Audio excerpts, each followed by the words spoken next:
प्रियव्रत महाराज प्रियव्रत अयोध्या के राजा हैं। एक बार महाराज प्रियव्रत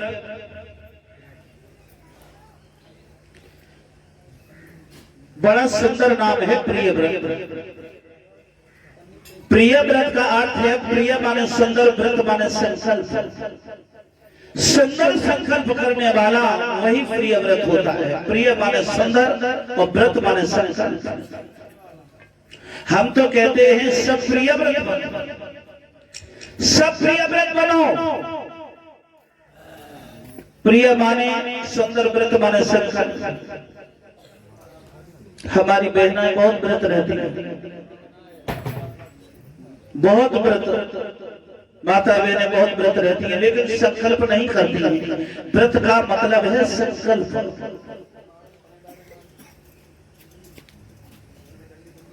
अभी कुआर के 9 दुर्गा गए निकल के बहुत लोग व्रत रही होंगे।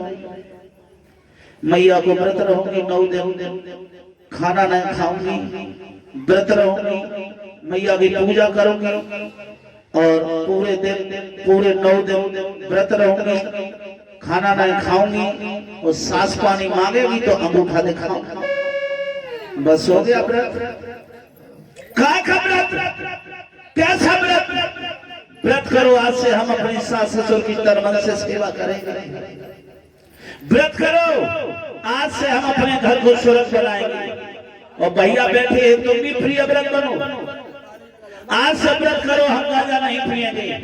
व्रत करो आज से हम शराब नहीं पिएंगे। व्रत करो आज से हम जुआ नहीं खेलेंगे। व्रत करो आज से हम कोई बुरे कर्म नहीं करेंगे। व्रत करो आज से हम दूसरे की खेतों की नड़े नहीं काटेंगे। हाँ, तब होता है प्रियव्रत। मैंने देखा है बूढ़ी बूढ़ी माताएं जाती हैं पूजा करने मंदिर में, सतिया बनाए आती हैं, पूजा करती हैं, देवी मैया से कहती हैं कि हमारे घर में नाती आ जाएगा तो मैं घंटा चढ़ाऊंगी, झंडा लेके आऊंगी। हाँ, लेकिन एक बात कहूं, लिखा है शास्त्रों में कि पत्थर पूजे लगा मेरी तो जब खाली रहती पाई नहीं, और कोसे से घर मर जाते तो नंगर बसते।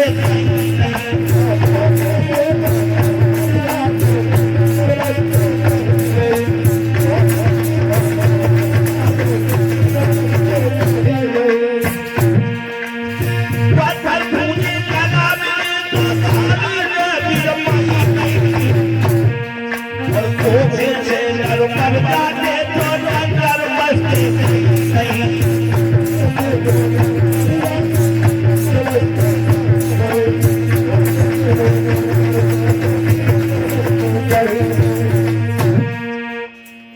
मेरे भागवत प्रभु कोसे से अगर नर मरने लगते, इंसान मरने लगते तो संसार खाली हो जाता, कहीं नंगर नहीं बचते। और बताओ कि गंगा सब पाप रखे तो कौन नहीं नहा सकता है, और 100 रुपया की मुफ्त मिले तो कौन नहीं पा सकता है।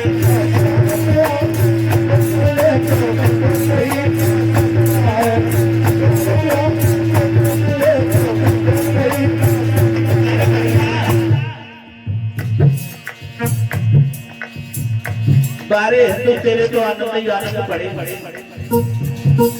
कहता है गंगा जब मैंने बहुत पाप किए गंगा में स्नान कर रहा हूँ, गंगा मैया को पाप दे रहा हूँ। 1 महीना खूब खींच के पाप करो, पूर्णमासी आए तो गंगा में स्नान कर या सारे पाप गंगा मैया को दे। फिर 1 महीना बोले संत बनवाया, 1 महीना फिर पाप कर, फिर पूर्णमासी आ गंगा मैया में स्नान करके सारे पाप गंगा मैया को दे। क्या गंगा मैया तेरे पाप लेगी? नहीं। जिस तरह हरे 1000 गायों में बछड़ा अपनी मां को पहचान लेता है, इस तरह कर्म कर्ता को पहचान लेता है। कर्मों का फल भोगना पड़ेगा। अगर शास्त्र विधि के अनुसार तुमने अगर भक्ति न की हाँ और बताया है मेरे भाइयों, या पर हो प्रभु के दर्शन कोई नहीं जा सकता है, और जगन्नाथ का झूठा भोग नहीं खा सकता है।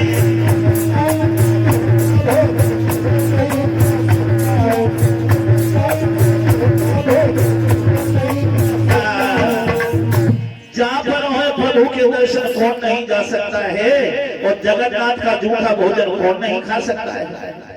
हर कोई खा सकते हैं, लेकिन एक मैंने देखा, हाँ आजकल 30% मौतें अंधविश्वास में हो रही हैं। लोग भूतन वाले, अगर कोई लला को बीमारी हो जाए तो पहले कहाँ भागते, भूतन वाले भगत के झड़वाए ले आओ, नजर आई हो, जब हमें लगत कोई चलता रहे, कभी चलता रहे।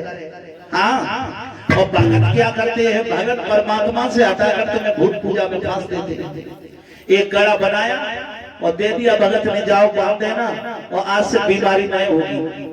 लेकिन मैंने सोचा, लिखा शास्त्रों में कि तो घर घर हो बीमारी ना, और सभी लोग आनंद भोगते दुख पाते नर।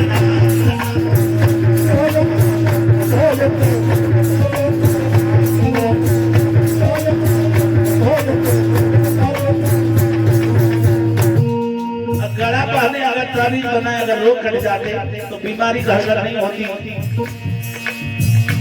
आजकल देखा अंधविश्वास में पूरा भारत डूब चुका है।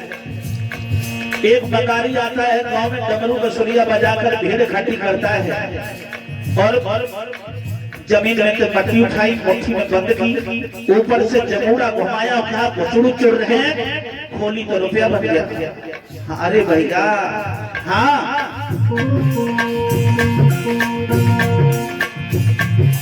मेरे भाइयों,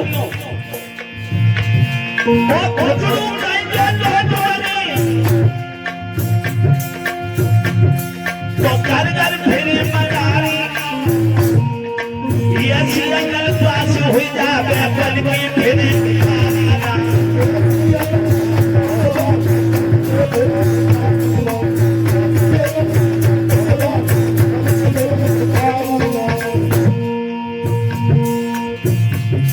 और ये औरत तेजे चढ़ा कर और खुद की पिटिया हुई नहीं।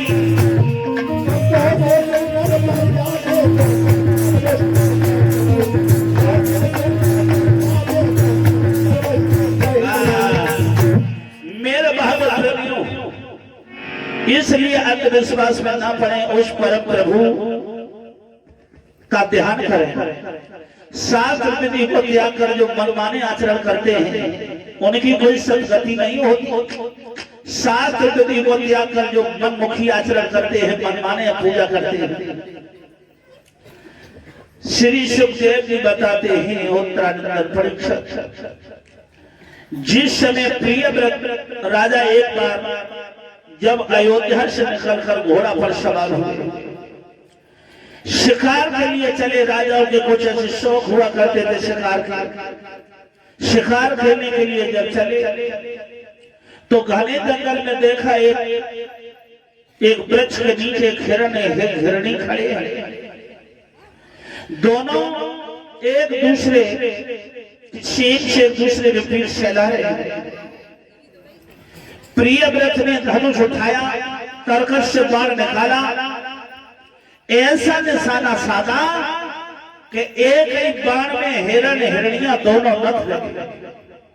हिरण हिरनियां दोनों नथ गई और हिरणी ने अपने हिरण की तरफ, हिरण हिरणी की तरफ आंखों में आंखें डाली, सर जमीन में पटक पटक कर दोनों ने प्राण छोड़ दिए।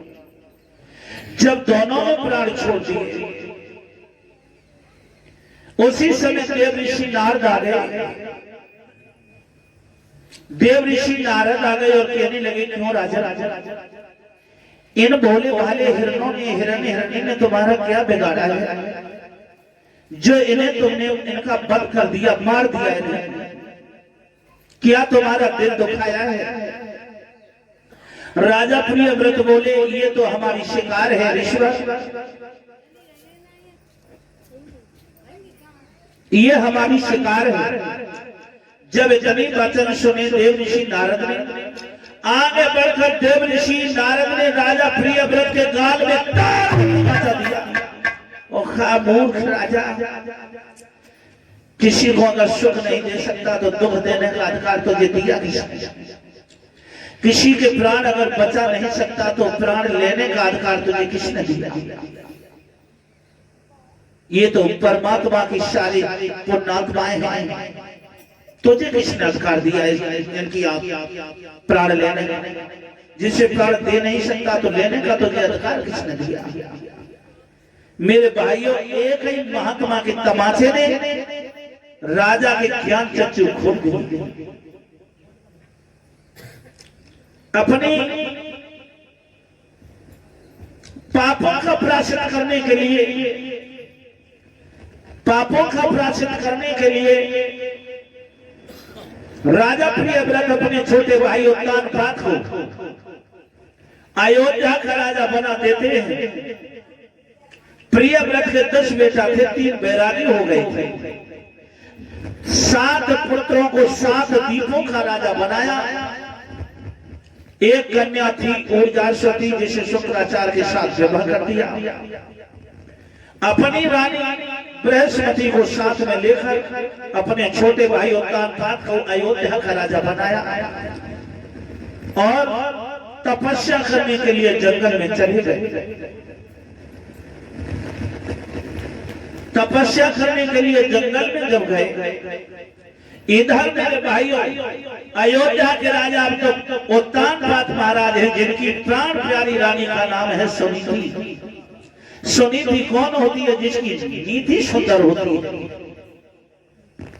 रानी पतिव्रताओं में देखी जाती है। हजारों दासियां आंगन में हैं। जब महाराज आंगन में आते हैं तो कभी नहीं कहती होरी बांधी मेरे पिया को के पानी देते। स्वयं खड़ी हो जाती है अपने पिया की सेवा करने के लिए। पतिव्रताओं में लिखी जाती है। कैसी रानी?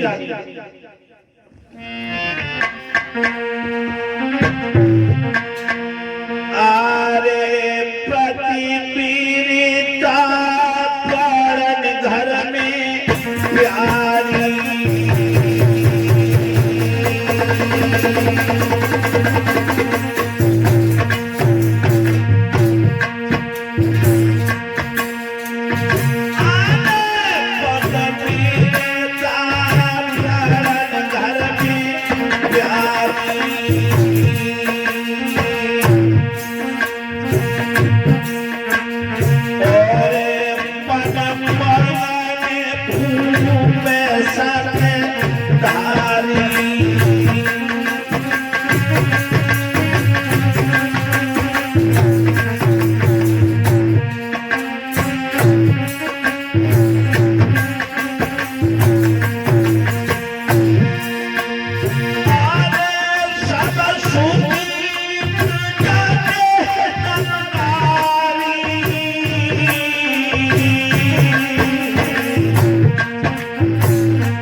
पतिव्रता रानी सुनीति आंगन में है। सारी प्रजा बड़ी खुशहाल है।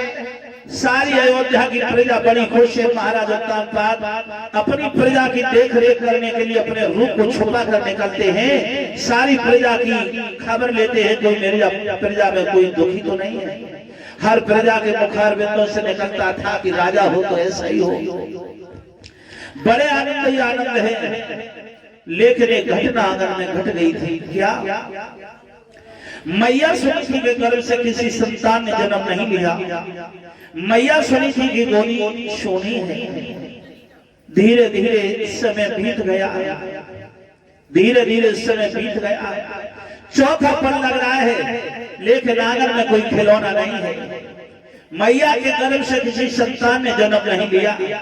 एक बार मैया आंगन में बैठी बैठी रो रही है। बांदी पास में आई, कहने लगी महारानी क्यों रो रही हो? बोली रो नहीं रही, अपनी किस्मत को दोष दे रही है। कहा बोली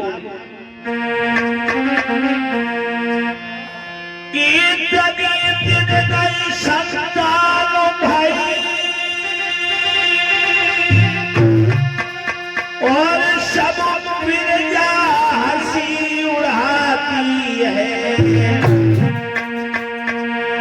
वो कोई राजा को बल बताए ना है, कोई हमको बताती है।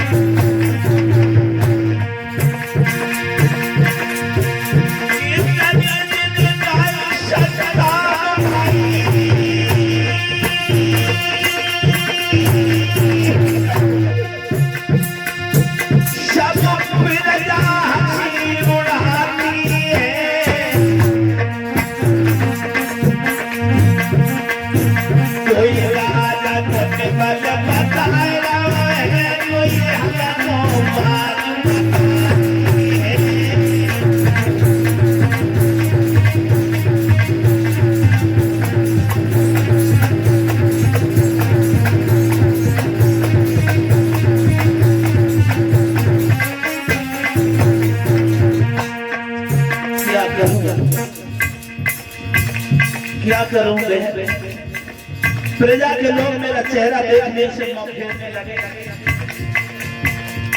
क्या करूं?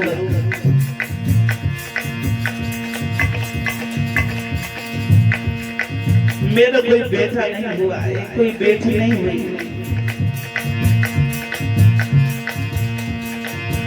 अगर नामे मैया रो रही है धीरे धीरे, अगर नामे जातो किया रो रही है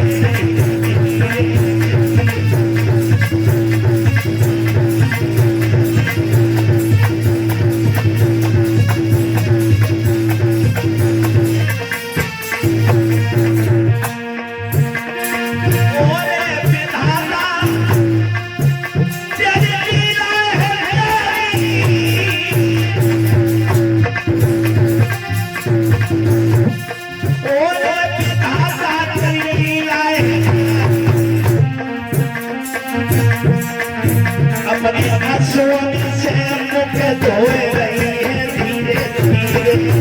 आंखें मैया जय प्यारा रोए धीरे धीरे।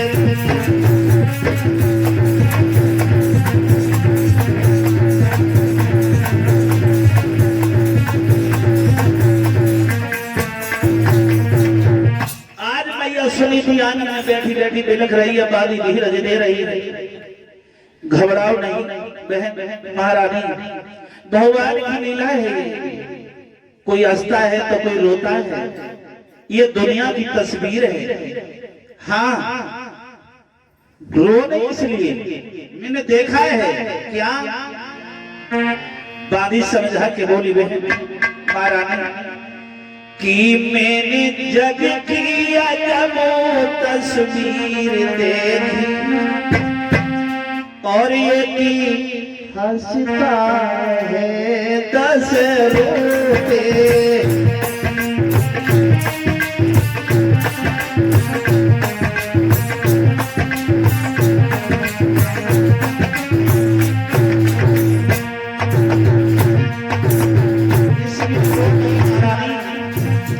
मैंने जग की अजब तस्वीर हंसता है 10 रोते।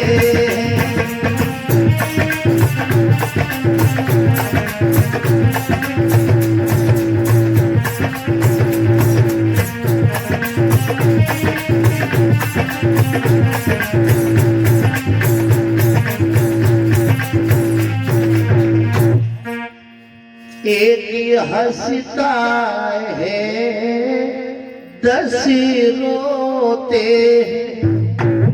इसलिए रो नहीं महारानी, ये संसार है, कोई रोता है तो कोई हंसता है। मेरे भाइयों, इधर महाराज तानपात महारानी को धीरज बादी दे रही है, इधर महाराज तानपात अपने दरबार में बैठे वो भी बड़े मायूस हैं। मंत्री की नजर पड़ी है, कहने लगे महाराज क्या कारण है, तुम बहुत दुखी नजर आ रहे हो। हाँ हाँ हाँ, क्या सभा में आज तुम्हें अच्छा नहीं लग रहा है? बोले बोले आज सभा में मुझे हर कदम पर निराशा महसूस हो रही है। मंत्री कहने लगा महाराज अगर निराशा महसूस हो रही तो नाच गाना करवाऊं? नहीं नहीं नहीं, मेरा मन अब बड़ा विचलित हो रहा है। मन अगर विचलित हो रहा है तो तुम महलों में चले जाओ, महलों में चले जाओ, रानी के पास 1-2 घंटे बैठना, तुम्हारा मन बदल जाएगा। उसी समय महारानी के दरबार में महाराज तानपात दरबार को बर्खास्त करके आए और रानी ने अपने पिया को आते देखा, उठ बैठ, सुंदर आसन डाल दिया, बैठा लिया, सुंदर पात्र में अपने पिया को जल दिया और जब देने के लिए बाद मोर पंखी बेजनिया लेके पास में प्यार करने लगी, बैठ गई चरणों से। लेकिन महाराज और तानपात की आंखों से आंसू छलक पड़े, सोई दोनों हाथ जोड़े और कहा महाराज क्या कारण है, जिस दिन से मेरा विवाह हुआ तुम्हारे होठों पर जब जब तुम मेरे महलों में आते थे दूर से मुस्कुराते हुए आते थे, फूल की तरह चेहरा खिला नजर आता था, लेकिन क्या कारण महाराज आज तुम्हारी आंखों में मैंने आंसू पहली बार देखे, क्या बात है? वो हाथ जोड़कर बोली महाराज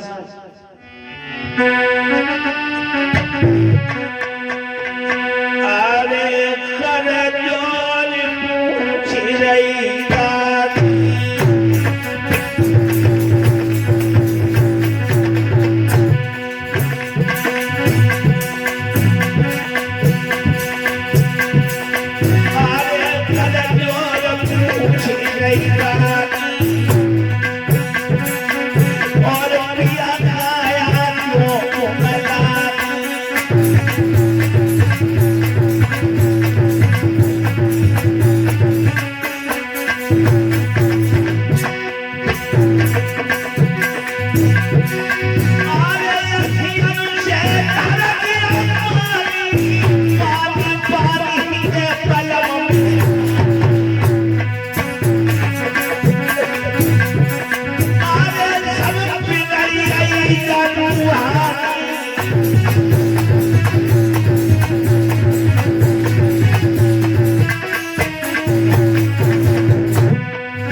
सच बोलो बात क्या है? गाय को मनी ये सैया गाय मनी ये सैया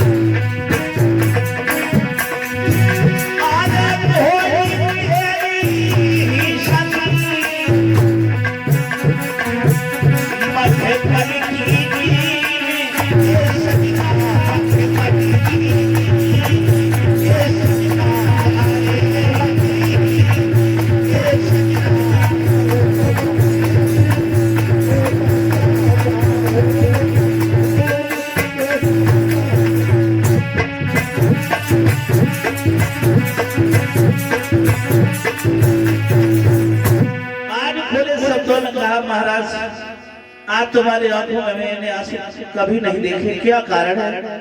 आज तुम रोए क्यों? राजा कहने लगे जिस बात को लेकर मैं रो रहा हूं अगर तुम भी सुनोगी तो तुम भी रोने लगोगे, तुम भी रोने लगोगे। रानी कहने लगी मैं इतने कमजोर दिल की औरत नहीं हूं जो तुम्हारी बातें सुनकर रोने लगूंगी। लेकिन महाराज नारी तो वही होती है, तुम्हें जानते नहीं, लिखा है कि कारे सुमंत्री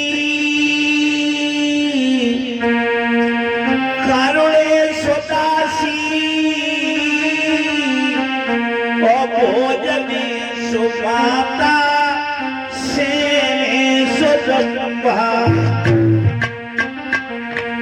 क्षमा धर्म इत पतिव्रता लक्षणम कार्येषु मंत्री।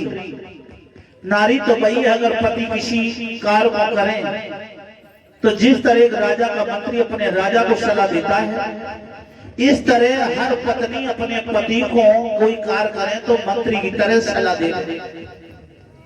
कार्येषु मंत्री करुणेषु दासी, दासी की तरह अपने पति की सेवा करे।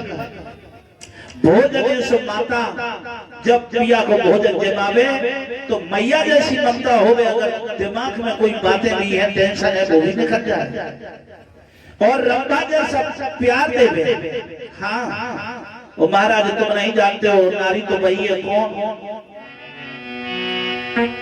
के नार बाई ही नार नीचे को ना पाए चले।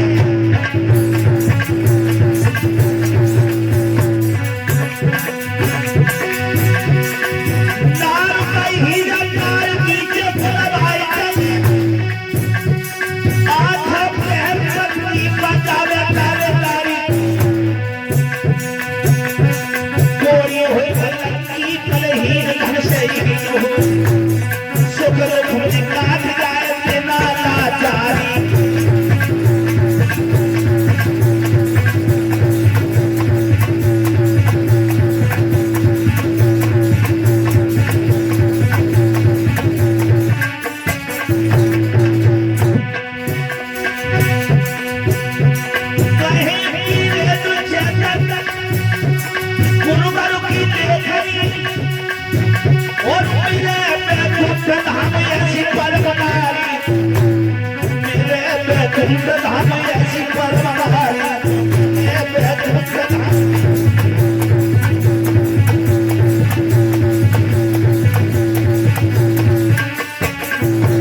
चले,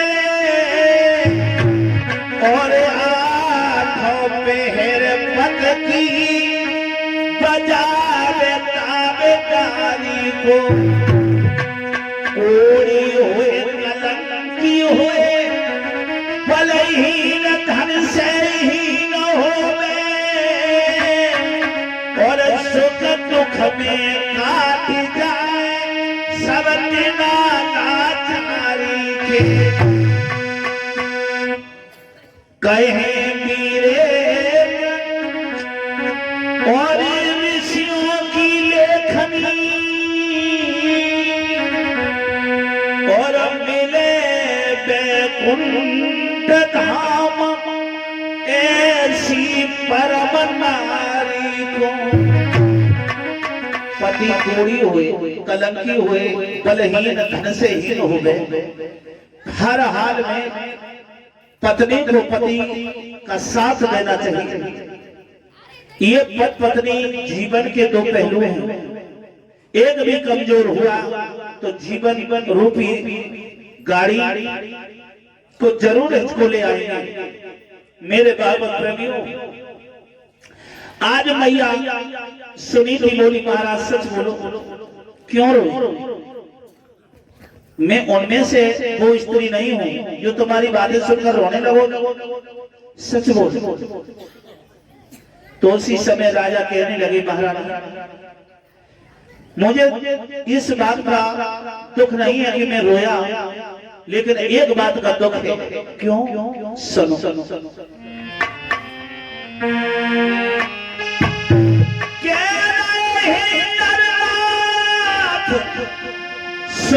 प्रिय बात कहा कहूं तो सो,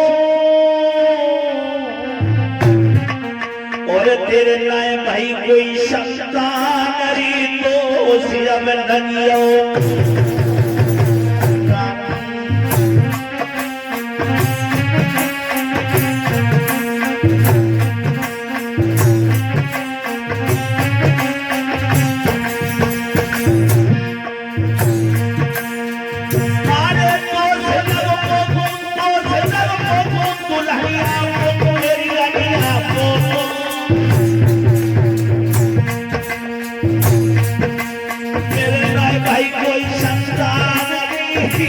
जब लगे को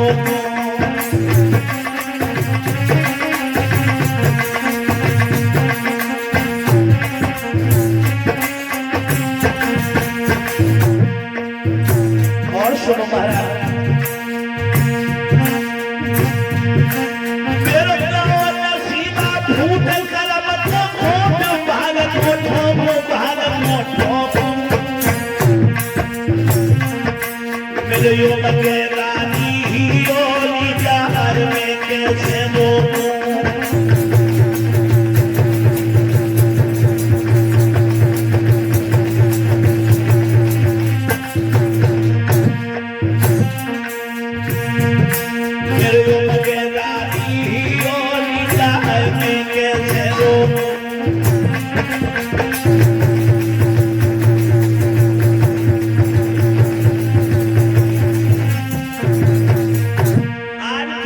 तुम्हारे कोई संसार ने जन्म नहीं लिया मेरो गयो नसीबा फूट करम को खोट भाग को ठोको मेरो ओमगे रानी ही हो जाए मैं कैसे रोकूं तुम्हारे कोई संतान ने जन्म नहीं लिया प्रजा के लोग मुझे निर्वंशिया के नाम से जानने लगे प्रजा मेरा चेहरा देखने के लिए मैं जब जाता हूं तो मुंह फिर के खड़ी हो जाती है लेकिन हमें यह भी चिंता नहीं है मुझे दुख नहीं है कि तुम्हारे कोई संतान नहीं हुई ये मुझे दुख नहीं है कि तुम्हारे कोई संतान नहीं हुई दुख मुझे एक बात का है जो रात दिन वो दुख मुझे खाए जा रहा है वो कौन सुनो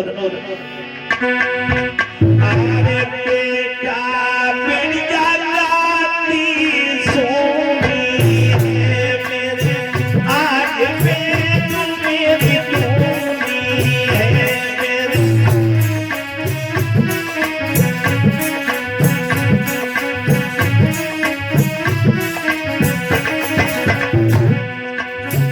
मेरा इतना बड़ा अयोध्या करा हमें ये दुख नहीं है कि तुम्हारे कोई संतान नहीं हुई दुख एक है बेटा बिरला काली सोनी है मेरे आग पे तू मेरी खूनी है जाए ना पूरी तो धूनी है तेरी हुई जाए से जब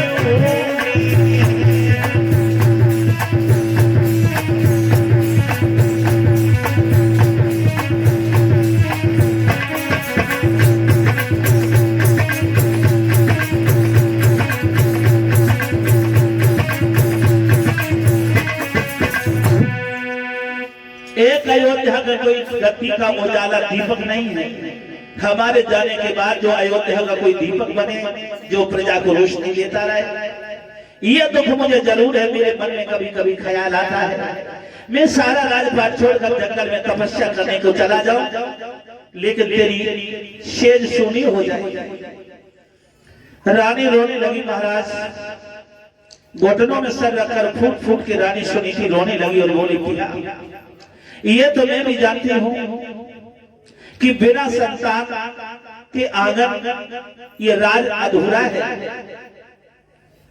लेकिन इसमें मेरा क्या दोष है भगवान की लीला है भगवान की कृपा हो जाती तो मेरे कोई ना कोई संतान जरूर हो जाती भगवान की कृपा से हिरणी भी नर के द्वारा गर्भाधान हुई और ये भगवान की लीला है जो मेरे कोई संतान नहीं हुई लेकिन महाराज ये तुम्हारा चेहरा का दुख अब मुझ पर देखा नहीं जाता है इसलिए एक काम करो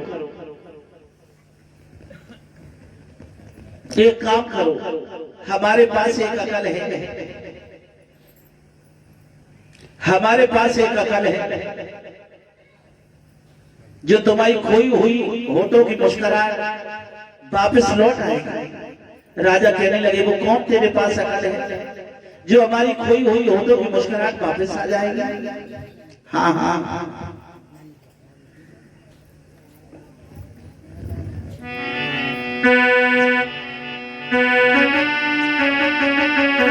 आज रानी कहने लगी महाराज एक मेरी बात सुनो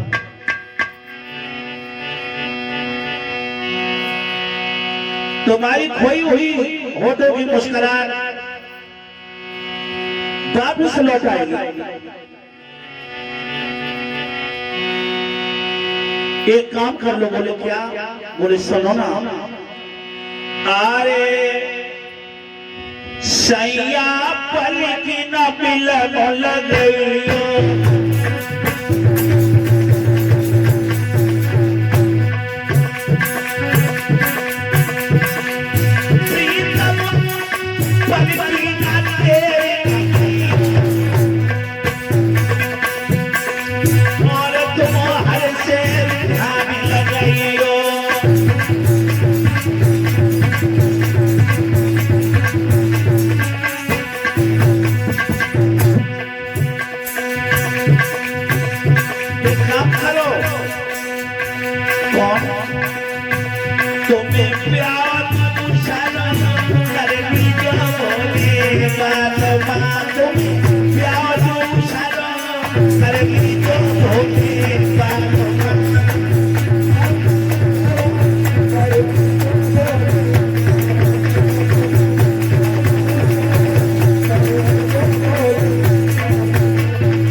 दूसरी शादी कर लो।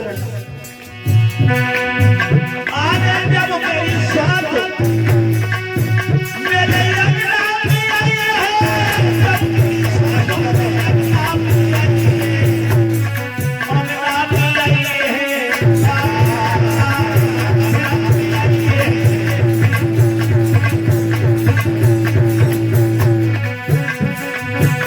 आने जब मेरी साथ मेरे अंगना में आई है, पैदा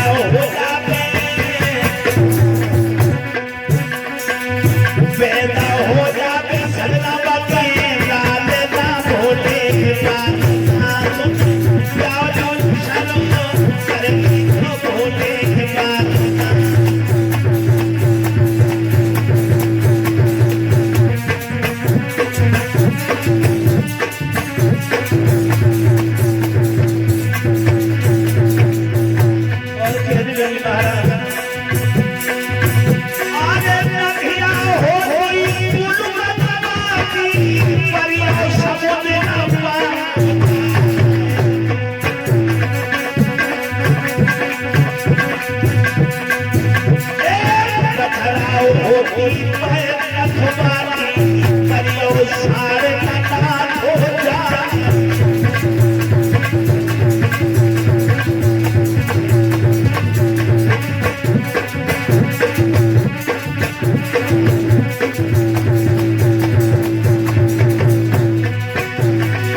खुले शब्दों में कहने लगी, महाराज तुम दूसरी शादी कर लो, तुम दूसरी शादी कर लो, दूसरी शादी कर लो, दूसरी शादी कर लो, और हमारी सोच आंगन में आएगी, कोई ना कोई संतान उसके जरूर पैदा हो जाएगी, और तुम्हारी खोई हुई मुस्कुराहट फोटो भी वापस आएगी। महाराज मैं जानती हूँ, हाँ मैं जानती हूँ महाराज,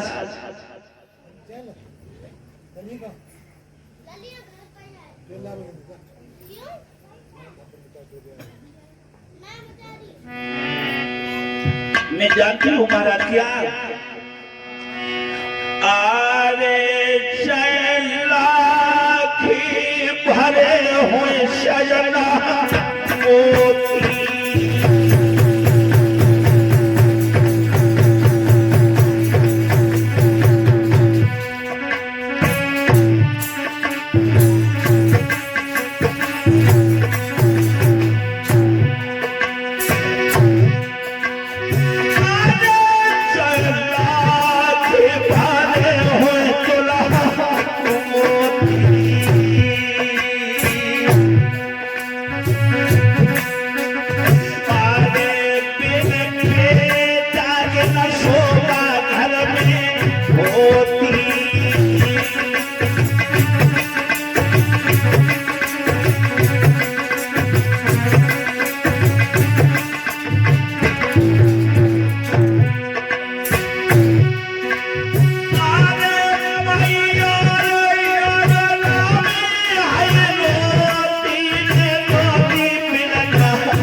बिलक बिलक कर रानी रोने लगी, बोली महाराज चाहे लाखों धन दौलत हो, एक बेटा के लिए वो राज और वो आंगन सुना होता है। तुम दूसरी शादी कर, और दूसरी शादी जब मेरी बहन आएगी, बाकी कोई ना कोई बेटा जरूर पैदा हो जाएगा, और तुम्हारी कोई हुई हो जो मुस्कुराहट वापस लौट आएगी। राजा कहने लगे पागल न बन, ये आज तक तो दूसरी शादी की बात तुमने कबो ना की है, ऐसा तो ना कोई पड़ोसन तो बहकाए के ना चली ता से दूसरी शादी की बातें कर रही हो। पड़ोसने ऐसी होती इधर की उधर खुद लगाती। हाँ कहने लगी नहीं महाराज मैं पूरे होश आवाज में कह रही है दूसरी शादी कर। कहने लगी राजा कहने लगे अरे पगली तू नहीं जानती है सोत चूनों की बुरी होती है, लिखा आता है क्या है मौत बुरी लेकिन अच्छी, और ये कई बार तो आती है।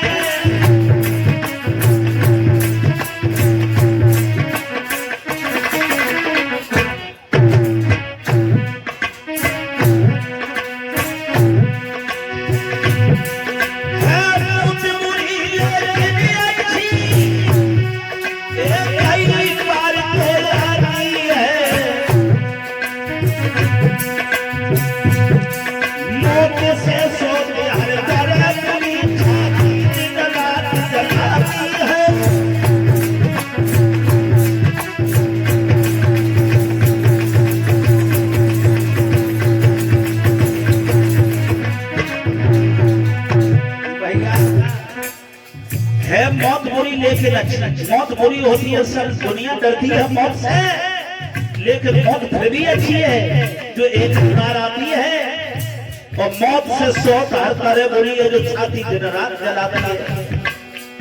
रानी तुम नहीं जानती हो, आंगन में रहती हो, आंगन के नींद क्यों जानती हो, राजनीति को नहीं जानती हो, राजनीति क्या कहती है।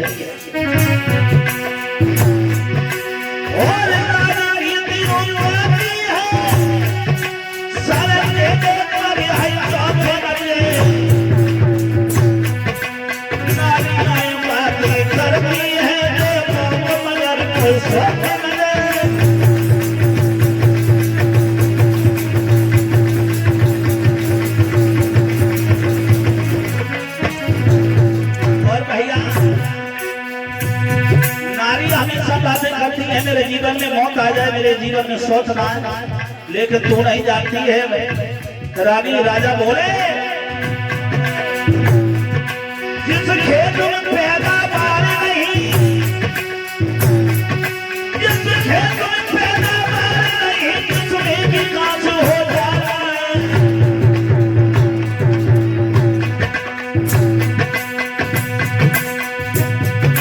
जिस घर में सोच रहे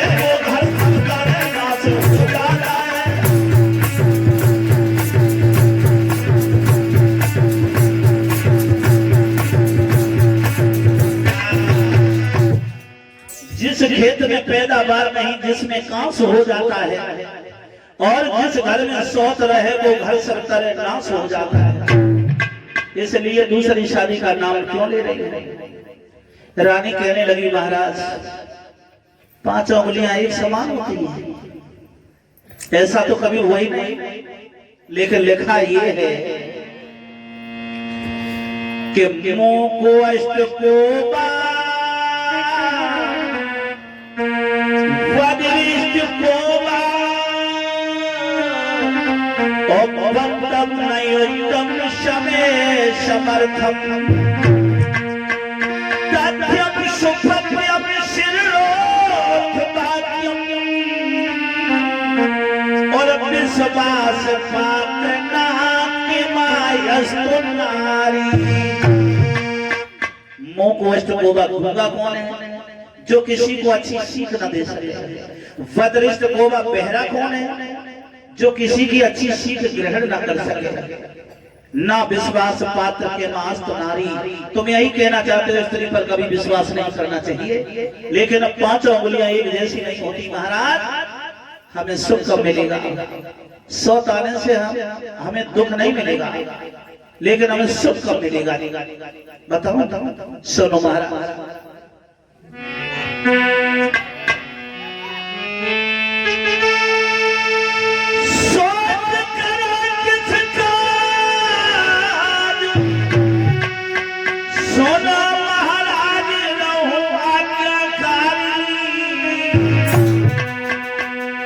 जो मेरी सोच के लाला हो जाए मोए पूरी सुखवारी।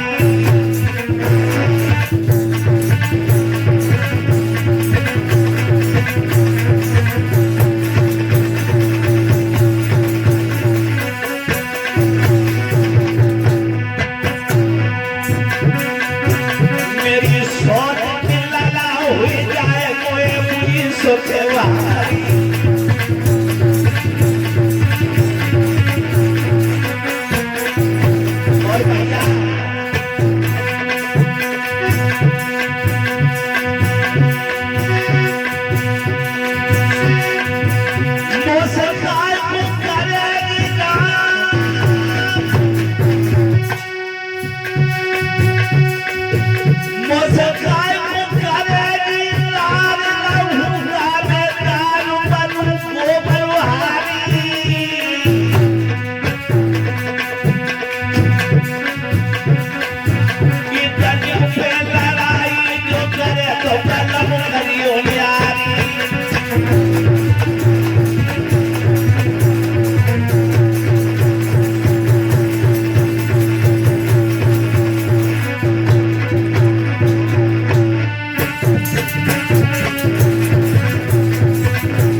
मुझे काय को करेगी तार रहूं का बेकार बनूं गोबर बहारी।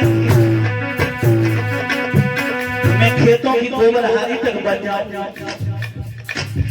मुझे काय को करेगी तार रहूं का बेकार बनूं गोबर बहारी।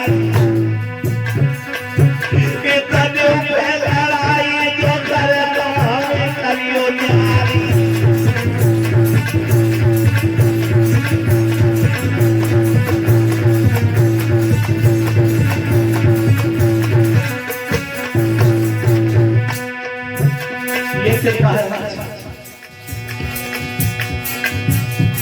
क्या करूं? मेरी तो किस्मत संग नहीं दिया। पिया मानो बात हमारी समझाए रही पिया मानो बात हमारी समझाए रही।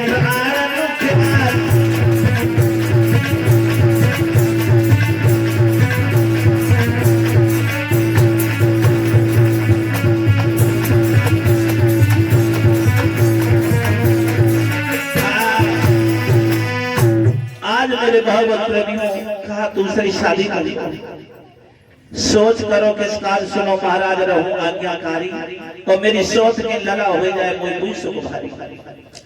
हमसे काय को करे कि रार रहूं ताबेदार बनूं गोबरहारी, मैं खेतों की गोबरहारी तक बन जाऊंगी। इतने पे मेरी सोच अगर हमसे लड़ाई करे तो मेरी सोच के संग खुशी खुशी बनी रही हो और मुझे महलों से न्यारा कर दीजिए।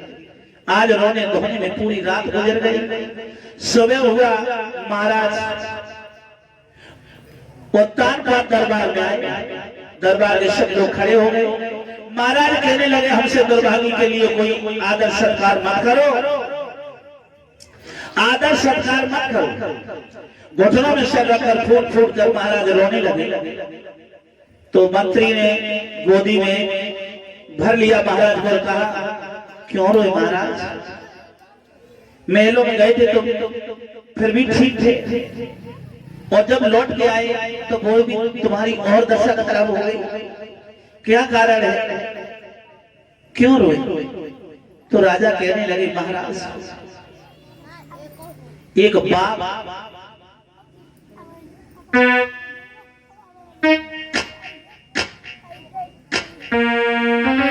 की बागे कूप बिना मंदिर दीप बिना और फिर जाए भूप बिन लगत छार सोनी है, काया एक वस्त्र बिन सूरवाद शस्त्र बिन और नारी एक कंठ बिन लगत बिल्कुल बिहूनी है। कंठ बिन राग ज्ञान बिन बेरा और राम नाम के बिना जब दे सब सुनी है। कितना बड़ा धनवान व्यक्ति हो, अगर एक बेटा नहीं है तो वो धन शमशान की तरह सोनी है। हमारा कोई बेटा नहीं है, हमारा इतना बड़ा अयोध्या का राज है, कोई हमारे बेटा नहीं है मंत्री महाराज। हाँ तो तुम दूसरी शादी कर ली। दूसरी शादी तो कि राजा को तो शादी करने का अधिकार होता है। हाँ, दूसरा विवाह कर ले महाराज। दूसरा विवाह कर लो। ये तो रानी भी मेरी समझा रही है मुझे। अच्छी बात है महाराज, तैयारी करो। ये तुमने जो हमसे दूसरी शादी की बात कही, ये रानी भी मेरी मुझसे कह रही है। ठीक कह रही है महाराज। हाँ, अगर तुम्हारी भी यही इच्छा है तो हमारी योग्य कोई लड़की हो तो हमारा विवाह करो। ठीक है महाराज। मेरे भागवत प्रेमियों उसी समय धीरे धीरे बीता। महाराज उत्तानपाद का विवाह एक सुरुचि नाम की एक बहुत सुंदर सुकुमारी के साथ हुआ। जब विवाह की तारीख आई, मैया सुनी थी अपने पिया को रच रच के दूल्हा बना रही है। देखिए, अपने पति को खुश रखने के लिए अपना ख्याल नहीं है कि मेरा क्या होगा। दूल्हा बनाया और सुंदर सुरुचि नाम की लड़की के साथ महाराज का विवाह हुआ। और विवाह होकर जब अयोध्या में आए, बधाइयां बजी, विवाह करे अब तुम्हें लौटे उसी घर घर मनाई।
दूसरी दुल्हन सुरुचि नाम की दुल्हन का डोला दरवाजे पर आ गया। अरे भैया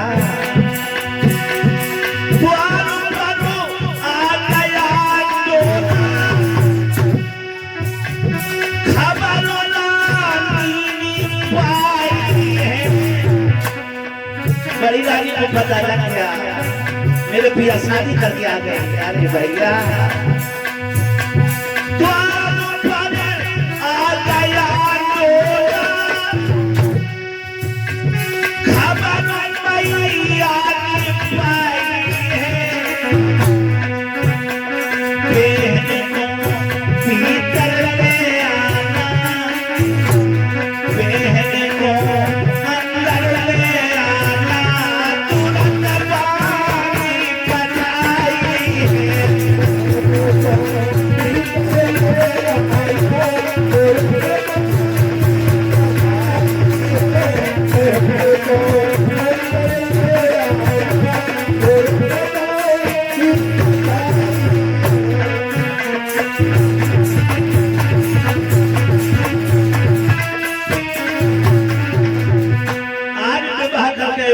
महाराज आ गए और बड़ी रानी सुनीति को जब पता चला हमारे पिया शादी करके आ गए, दरवाजे पर डोला आया। बांदी से कहा बहन, मेरी बहन को जल्दी इज्जत के साथ महलों में लेकर आओ, और मैं तब तक अपनी बहन सौत की आरती उतारने के लिए आरती की थाली तैयार कर लूं। आज भैया आरती की थाली तैयार करती है। बांदी दरवाजे पर पहुंची, हाथ जोड़कर खड़ी हुई डोला के पास से बोली, महारानी बड़ी रानी तुम्हारा महलों में बेसब्री से इंतजार कर रही है, डोला से नीचे उतर के चलो। जो बड़ी रानी का नाम सुना एकदम नागिन की तरह झुंझलाने लगी, लहराने लगी और बोली, कौन बड़ी रानी? बादी कहने लगी, महारानी राजा उत्तानपाद की पहली विवाहिता रानी सुनी थी। छोटी रानी कहने लगी, महाराज का विवाह हो चुका था। बोले हाँ अंदर है महारानी। सोई नागिन सी फुसकारने लगी और बोली, राजा से क्या बोली? जब एक तुम्हारे रानी थी और फिर मुझे व्यर्थ क्यों लाए हो, और तब हो लोगों का भी थी मोए भारत हो कबे आए।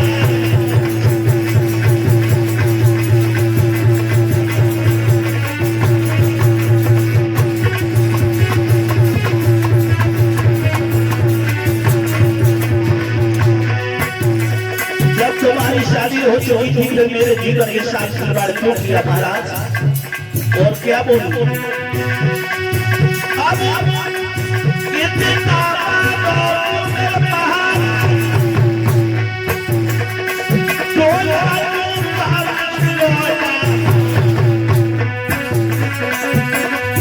तुम स्वामी के शरण में लगे रहो,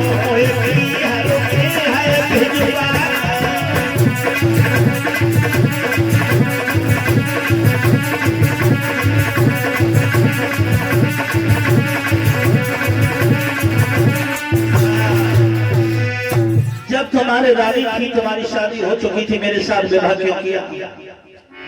मेरे साथ तुमने विवाह क्यों किया? मेरा जीवन के साथ खिलवाड़ तुमने क्यों किया? अब इतनी मेरी एक बात मानो, डोला वापस लौटा दो। मेरे पिता के यहाँ मेरा पीहर में डोला भिजवा दो, बस। और हम ज्यादा कुछ कहना नहीं चाहते। तब तक बड़ी रानी सुनीति आरती की थाली लेकर आ गई और कहने लगी, बहन तुम वापस जाने की बात कर रही हो? नहीं बहन, मैं तुम्हें वापस नहीं जाने दूंगी। कहने लगी, चलो उठो घर देखो, ये सब धन धाम तुम्हारा है, मैं रानी नहीं टहलती हूँ, मेरा तो सिर्फ सहारा है, मेरा तो सिर्फ सहारा है। ये सारी राजधानी तुम्हारी है बहन, चलो। बोली नहीं, मुझे अपनी कल मोही जबान से मुझे बहना ना कहे, तू नागिन है। मैया सुनीति ने झपट के दोनों पैर पकड़ लिए, ऐसा ना बोलो बहन, दुनिया वाले तो मुझे धुतकारते ही हैं, मुझे बाजिल बोलती है, तुम ना कहो। हाँ, दोनों पैर पकड़ लिए, बोले अपने गंदे हाथों से मेरे पैर छोड़। पैर नहीं छोड़े, छाती में लात मारी है छोटी रानी ने। बड़ी रानी की आरती की थाली छूट गई तो मैया जमीन में धड़ाम से गिर गई। जमीन में मैया गिर पड़ी। आज वह मैया उठ के फिर दोनों हाथ जोड़कर अपनी शौक के आगे घुटनों के बल बैठ गई और बोली, बहना मेरी छाती में मारी लात, आरे तकी लाज मोए आई रे।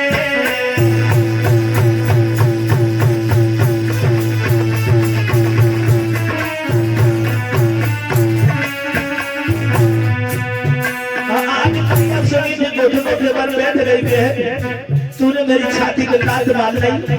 मुझ को दुख ना है, को दुख ना है। छाती में मारी लात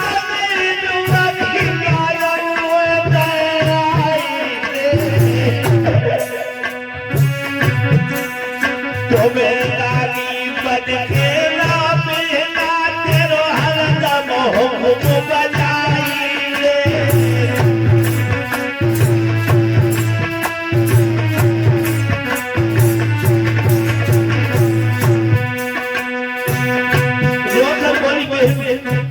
तेरा पल पल में हुक्म बजाऊंगा, लेकिन वापस न जाओ। तुम्हें नहीं पता है बहन,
अरे तखत परे बोलो तो है, अरे तखत परे बोलो तो है, अरे वो जो रोवे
आज मैया शनि की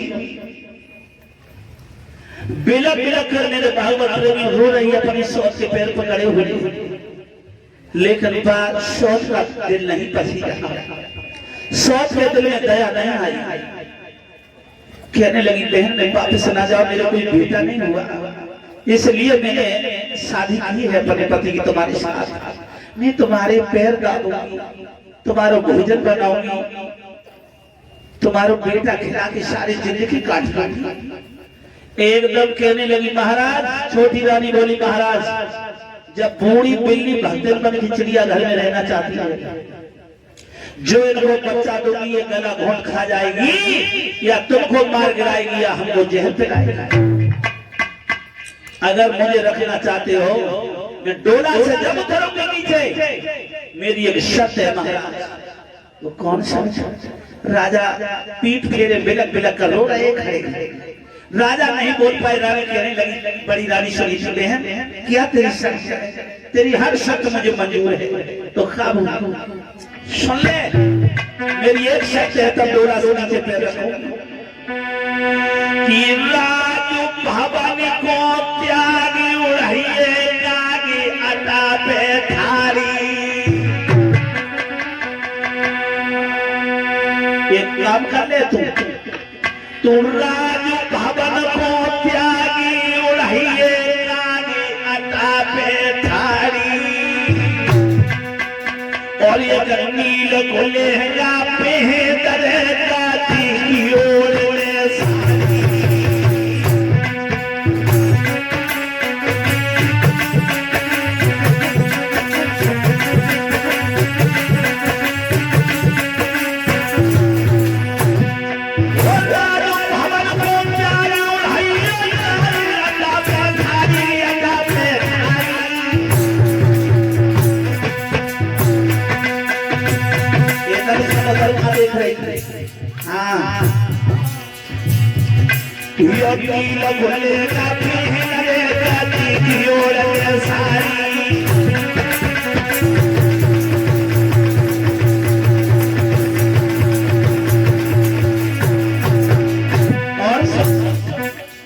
ये राशि बस उतार दे खड़ी खड़ी, ये हार, ये जंजीरें, ये भूषण उतार।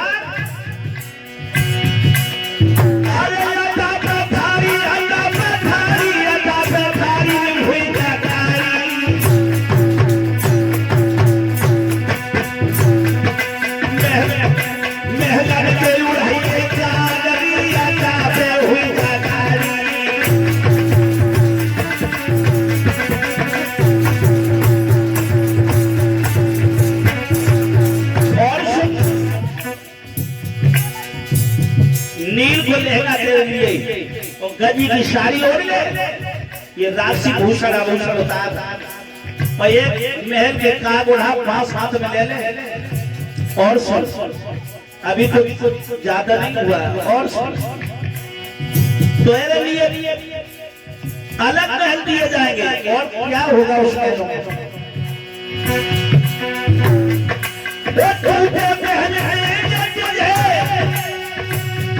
एक चाबी रख दी जाएगी, वो प्यारे महल में नहीं है, एक चाबी रख दी जाएगी।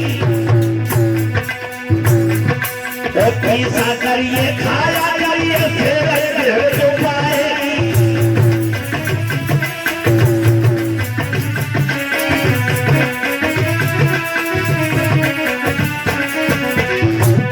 वो प्यारे महल में नहीं है, चाबी रख दी जाएगी। सतेंद्र, वो पीसा करिए, खाया करिए, शेर भर जो पाएगी।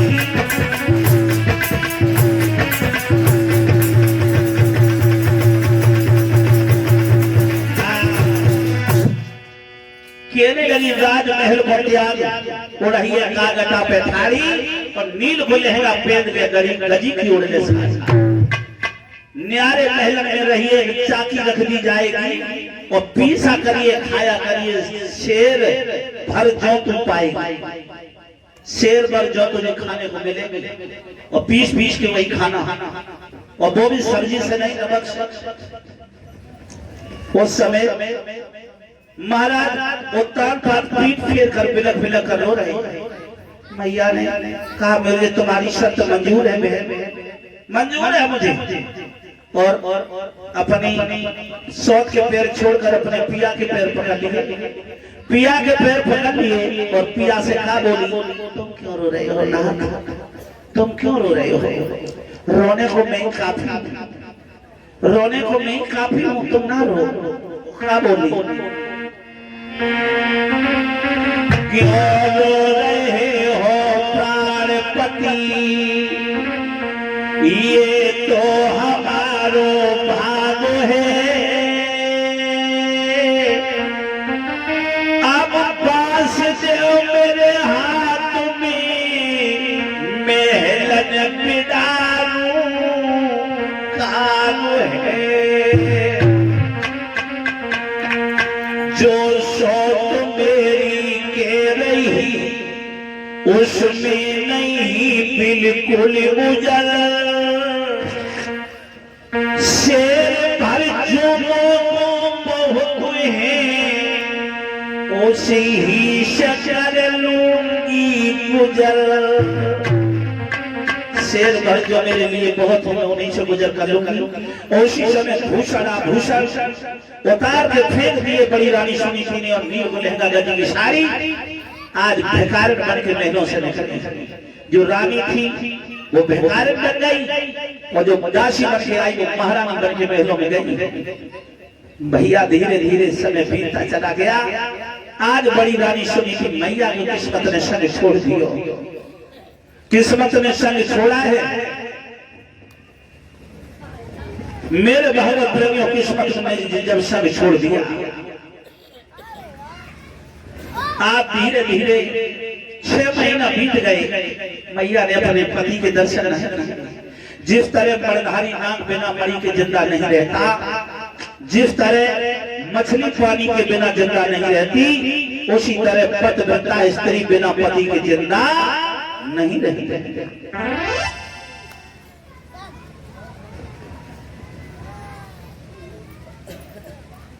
मेरे भाई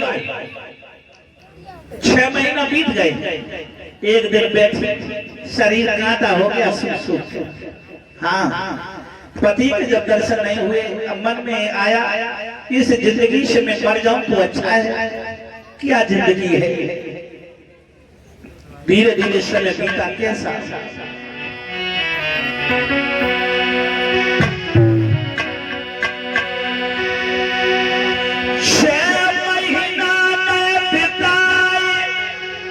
सोना चितला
मन में सोच विचार करूंगा भाई अरे का भाई आगे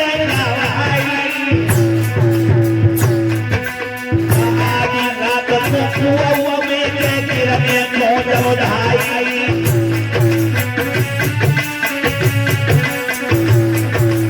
आधी रात को कर में खोज जग में मैया ढाई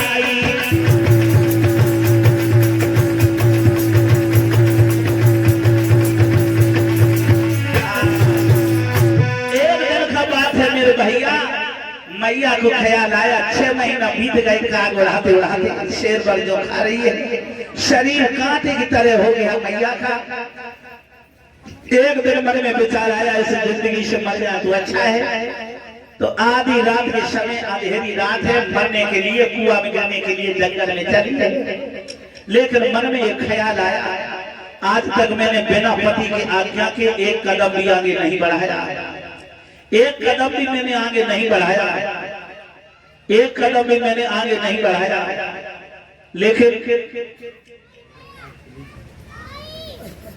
एक कदम भी मैंने आगे नहीं बढ़ाया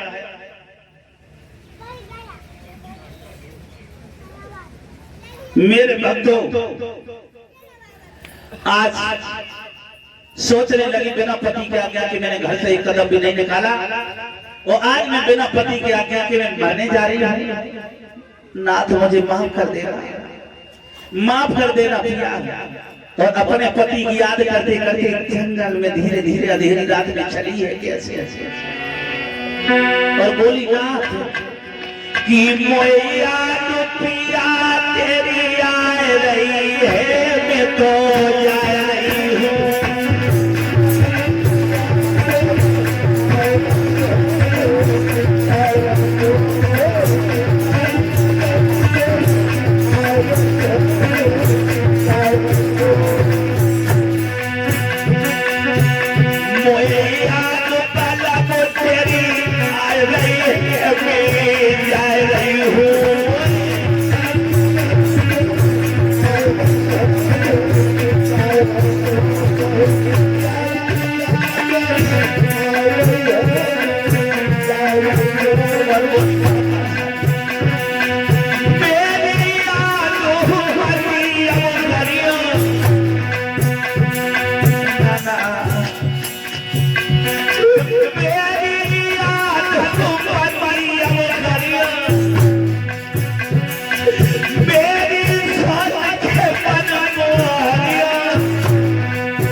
की याद करते करते मैया जंगल में पहुंच गई और घने जंगल में एक देखा क्या, एक कुआं देखा।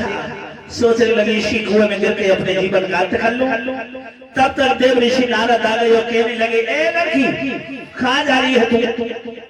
कौन हो तुम अंधेरी रात में? रानी बोली, कौन हो तुम? कहने लगे, हम एक महात्मा हैं। बोले, बाबा कैसे महात्मा हो? अकेली स्त्री से तुम बातें करने चले आए? महात्माओं को तो बहुत दूरी बना के रखना चाहिए। देव ऋषि नारद कहने लगे, लड़की मेरी को भावना नहीं है, सच ये है कि तू अकेली रात में इस घने जंगल में क्या करने आई है? बाबा मैं मरने आई हूँ। मरने? हाँ। क्यों मरने आई है तू? बाबा तुम अपनी योग शक्ति से पता लगा लीजिए, एक नारी जब आत्महत्या करती है तो क्या तो करती है? देव ऋषि नारद कहने लगे, बेटी हम समझ रहे हैं, समझ गए। नारी जब मरती है तो क्यों मरती है? क्या उसके पति उसे धोखा दे गए? क्या उसकी गोली सुनी हो? कहने लगी, बाबा दोनों बातें हैं। मेरे पुत्र के एक पुत्र नहीं हुआ और संतान के बिना मैंने अपने पति की दूसरी शादी करवाई। मेरी शौच ने मेरे पति को ऐसा बिरमा लिया है, अब उनके मुझे दर्शन होना असंभव है। इस जिंदगी से ऊब कर मैं मरने आई हूँ, एक बेटा के लिए मरने आई है। तो देव ऋषि नारद क्या बोले हैं, सुन बेटी, लौट वो क्या बोले? अरे लौट राज चुनारी,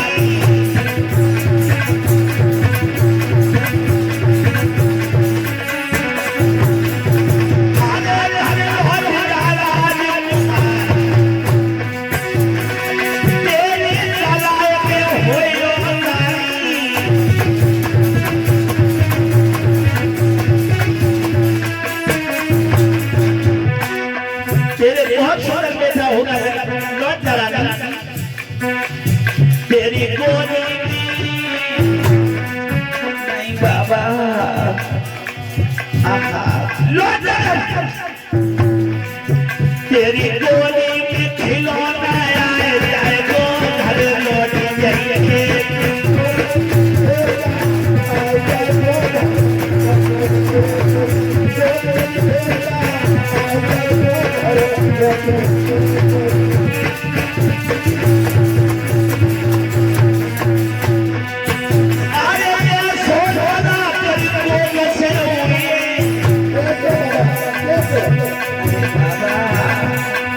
कैसा बेटा मेरी कोख से होगा? कैसा? कहीं तो मुझे बरगला तो नहीं रहे हो ना?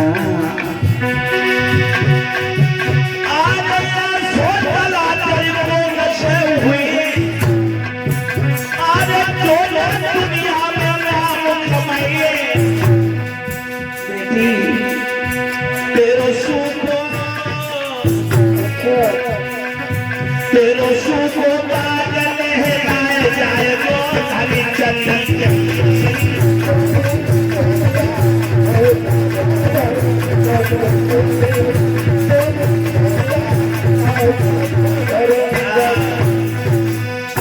तेरी ये कोख से बहुत सुंदर बेटा होगा, मैं तुझे बदलाव देता हूँ। समिति रो रही थी, हंसने लगी, बाबा तुम्हारी छोटी बातों पर मुझे हंसी आ रही है। रानी बोली, हम तो जानते थे जो गृहस्थ ही झूठ बोलते हैं, आज मुझे पता चला कि ये लगे भाई का झूठा है। हाँ क्यों? क्या मतलब? बोले, बाबा अब मेरे बेटा नहीं होगा। बोले, क्यों नहीं होगा? नहीं होगा मेरे बेटा। क्यों? सुनो, अरे मोए 6 महीना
अरे कनिया के अरे दुखिया चले कैया सीता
आज मैया रोने लगी और खेलने लगी।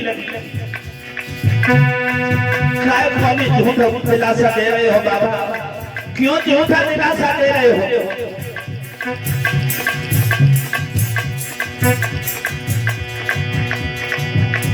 तो बाबा नारद बोले क्यों रो रही? अरे शी क्यों रोई? अरे शी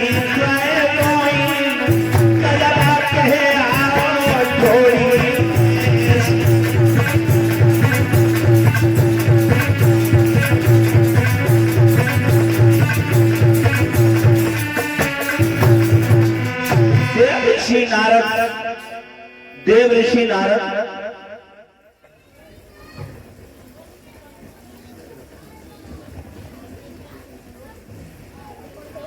मेरे भाइयों देव ऋषि नारद से बोली, रानी सुनी थी मेरे बेटा नया हो, बिना पिया के बेटा कैसे संभव?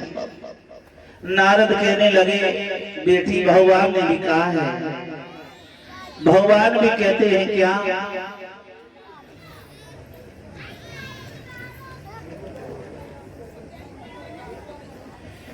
भगवान ने भी कहा कि मोर वचन पर जाए फीका, ओ संत वचन पत्थर की का। संतों का वचन कभी मिथ्या नहीं जाता बेटी।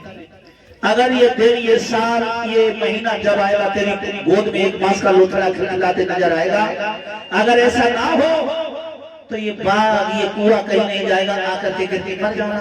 एक वर्ष का इंतजार कर ले। आज महात्मा के वचन पर बहुत अटूट विश्वास हुआ। सुनी थी मैया लौट के आई, टूटा खटोला फटी से रजाई महंगा महंगा बैठ गई और भगवान से विनती कर रही, भगवान वो कौन दिन होगा जब मेरी गोद में एक बांस का लोथड़ा खिलाते नजर आएगा, जब मैं अपने बच्चे के होठों पर होठ रख के उसे चूमूंगी, जब अपने सीने से लगाकर दूध पिलाऊंगी, जब मेरा लाल घुटनों पे बढ़ चलेगा, उस समय कौन होगा भगवान? कौन होगा? सभी ताली बजाकर बोलेंगे दो लाने भगवान के लिए। मैया भगवान से विनय कर रही और क्या कह रही, प्रभु कि सारे जगत के खिलाड़ी कि प्यारे गौरा जी के सैया काट दे मुसीबत मेरी, काट दे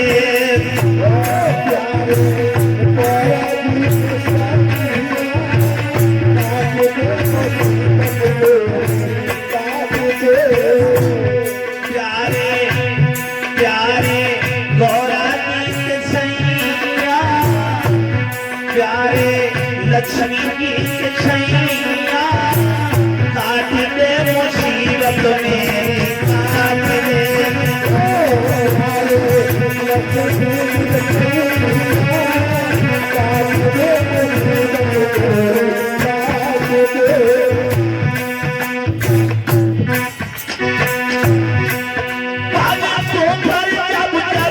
भीड़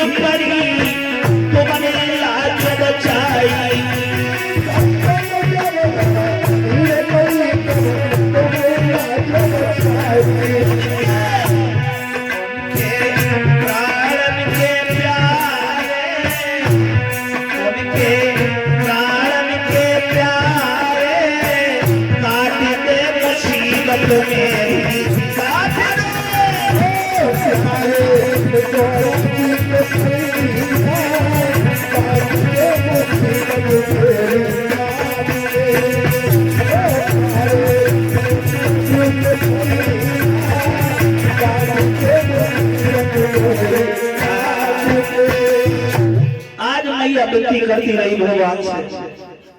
सुबह हुआ, महाराज उत्तान प्राप्त मंत्री को साथ लेकर 10,000 जवान साथ में लिए और शिकार खेलने के लिए जंगल में गए।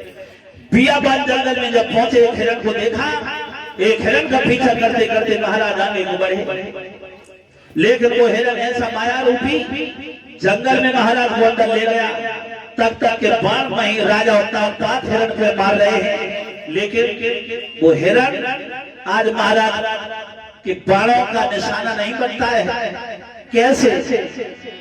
आज टाकू टाकू बाणों में ही पुचला,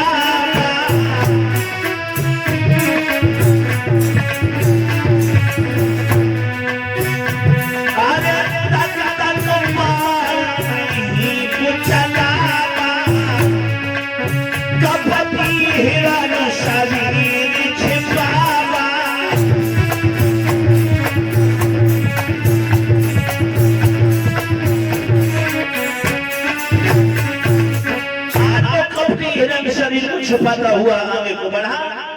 महाराज बहुत आगे निकल गए, सारे सेना के जवान सब पीछे रह गए। अंधेरी रात हो गई, सेना के जवान लौट आए। आधी अंधेरी रात में महाराज उत्तान पात जब लौट के आए, छोटी रानी के दरवाजे पे खड़े हुए, कुंती का दिखाई, केवाड़े खोलो रानी, केवाड़े खोलो। लेकिन केवाड़े कौन खोले? कुंती बजा केवाड़े खोलो, लेकिन केवाड़े कौन खोले? अरे भैया, अरे सोच सोई घर में भैया, छोटी रानी सुलझी नींद में सो गई।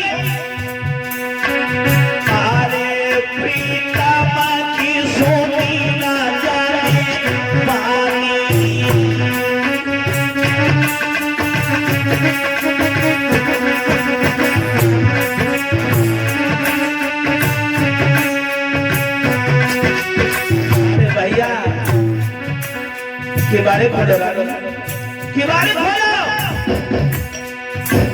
छोटी रानी नींद में सो गई। उसी समय दरवाजे पे महाराज उत्तान पात खड़े। अरे जब याद आई,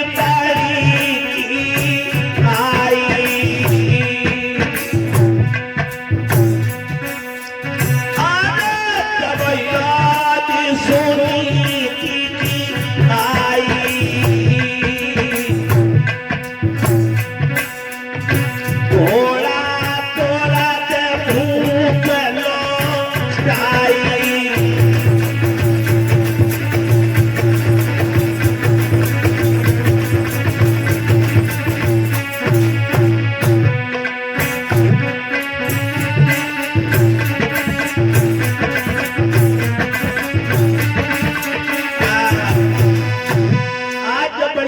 याद आई।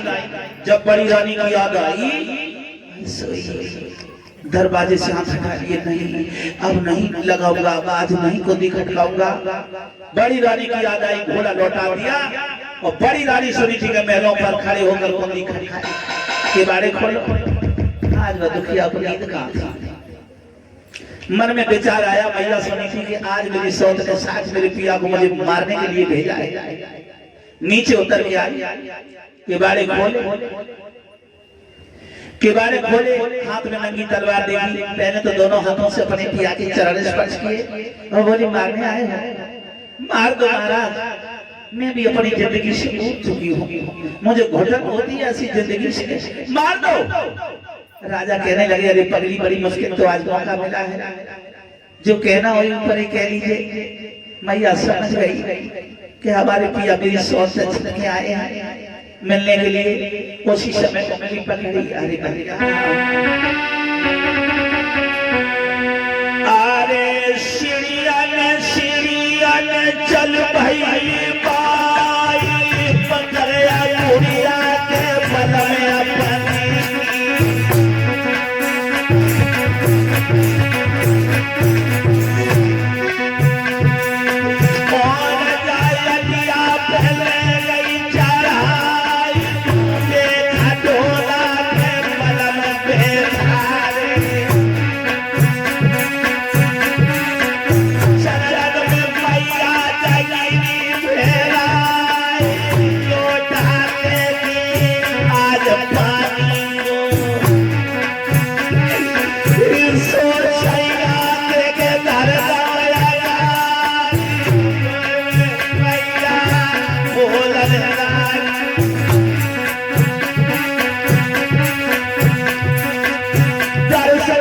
रही दुखिया प्यास बुझाई 6 महीना से सूरत न देखी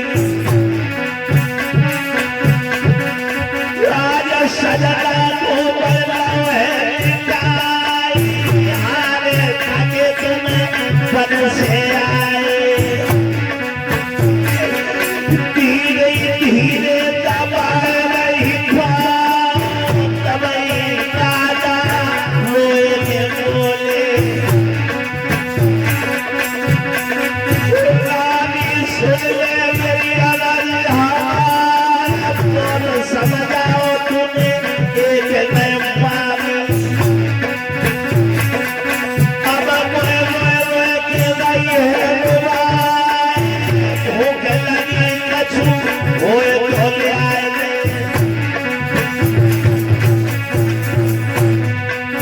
मेरी उठी कलेजा पीर सूखी रोटी एक सूखी पड़ी है दाऊ पे धरलाई नमक समान प्यार में आके रोटी खाई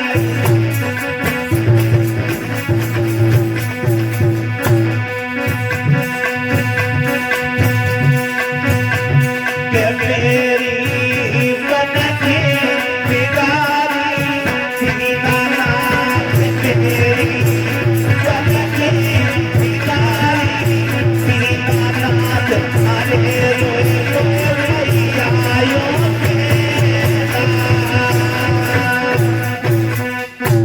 आज रानी अपने पिया को ले गई अट्टा पर टूटा खटोला फटी रजाई लेटा लिया राजा ने एक दूसरे की दुख सुख की बातें पूछी राजा कहने लगे देखने लगे रानी की तरफ सुनी थी तक तक की बात का अरे मैया सुनी थी बोली क्या देख रहे हो महाराज अब मैं वैसी नहीं लगती हूँ वैसी नहीं लगती हूँ महाराज मेरे शरीर का मांस सूख चुका है बस हड्डियों का पिंजरा बचा है राजा कहने लगे मैंने तुझे बहुत समझाया तूने मेरी एक बात नहीं मानी रानी आज तेरी दशा हो गई मैं कह रहा था दूसरी शादी ना करवाओ रानी कहने लगी रो नहीं महाराज हाँ आज करीब हो तो कल दूरियां भी हैं और इंसान के नसीब में मजबूरियां भी हैं पूरी रात रोने धोने में बीत गई एक दूसरे के सुख दुख में बीत गई सुबह 4 बजे घड़ियाले ने 4 घंटे घड़ी में मार दिए और राजा जब उठ के बैठ गए बोले अब मुझे जाने दो हाँ जाने दो रानी तो नीचे वाली पर भगभका देवी जग गई तो सवेरे मोड़ पे छप्पन नाचे हाँ जब नीचे महाराज चले बड़ी रानी ने दोनों हाथों से अपने पिया के चरण स्पर्श किए आगे को महाराज उतरे और जब छोटी रानी के महलों में गए छोटी रानी के बाड़े खोले खटकाए के बाड़े खोले और कहने लगे महाराज कहाँ रहे रात भर कहाँ रहे हो मैं समझ रही रात सौद कर रहे जान में नहीं रही धमकाई और बाद दिन की करियो याद सौद के घर से आए हो मिलके राजा सुनता रहा एकदम बोले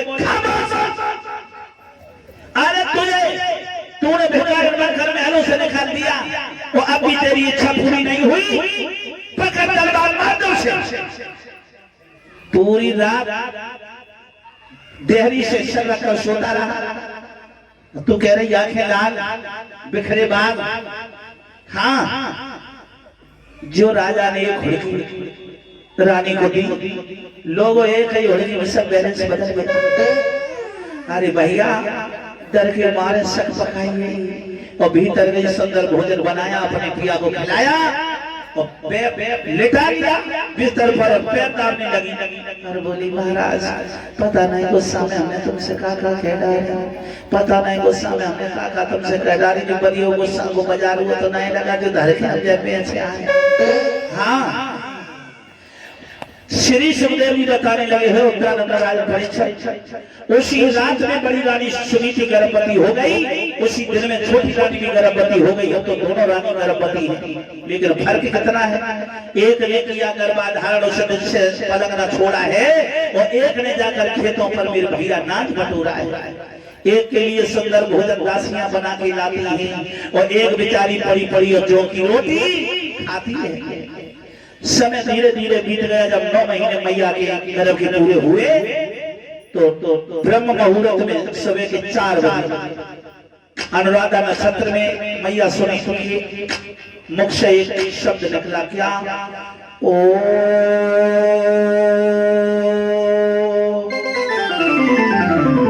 शब्द के साथ एक बहुत सुंदर बालक ने अवतार लिया, लेकिन मैया को संभालने वाला कोई था नहीं। जब मैया होश आया, अपने पुत्र को उठाया, मैया ने अपने पुत्र का नाम बड़े भाव से रखा, क्या? धरो धरो धरो। आज मैया धर्म रो रहे हैं, मैया अपने स्तनों से लगाकर दूध पिला रही है, लेकिन मैया अभी दूध था नहीं, क्योंकि पौष्टिक भोजन मिला नहीं। आप धर्म रो रहे हैं, आंसू चल रहे हैं माँ के, तो ध्रुव आंसुओं का पान कर रहे हैं। ध्रुव ने सीधे पैर का अंगूठा पकड़ा, धीरे धीरे अपने मुंह में नोचने लगे। आज दिन के 4 बजे छोटी रानी का एक बेटा हुआ। आज जब छोटी रानी का बेटा हुआ, 50 दासियां लगी सेवा में, और बड़े बड़े प्रकार बुराई बधाइयां बज रही हैं। ब्राह्मणों को बुलाकर बच्चे का नामकरण करवाया है। उस बच्चे का नाम क्या रखा? उत्तम। उत्तम। धीरे धीरे दोनों पुत्र से आने हुए। जब 5 वर्ष के दोनों पुत्र हो गए, तो एक दिन दोनों साथ साथ खेलते हैं। जब छोटी रानी अपने उत्तम बेटा को धौर के साथ खेलता देखती, मारती है, तो कहती, अरे बेटा, तुम राजा का बेटा, जब औरत के बच्चे के साथ खेला करो। हाँ,